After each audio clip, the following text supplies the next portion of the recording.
আসসালামু আলাইকুম। Hello everyone, কেমন আছেন আপনারা সবাই? নতুন আরেকটি ভিডিও নিয়ে চলে আসছে আপনাদের সঙ্গে শেয়ার করতে। তো আজকে আপনাদের সঙ্গে শেয়ার করব সাদা ফুল আর রঙিন ফুলের মধ্যে একটা ইন্টারেস্টিং ব্যাপার।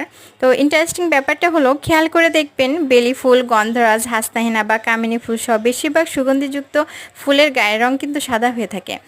অন্যদিকে আবার গোলাপ ফুল, জবা বা কৃষ্ণচূড়া সহ যে সকল ফুলের গায়ের রং তীব্র, আমি বোঝাইতে চাচ্ছি যে সকল রঙিন ফুল আছে তাদের কিন্তু আবার সাদা ফুলের মতো তীব্র সুগন্ধ থাকে না।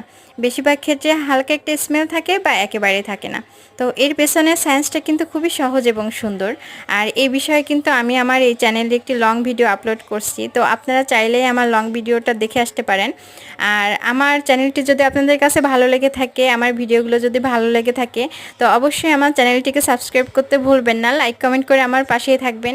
তো সবাই সুস্থ থাকুন, ভালো থাকুন, আল্লাহ হাফেজ সবাইকে। আসসালামু আলাইকুম।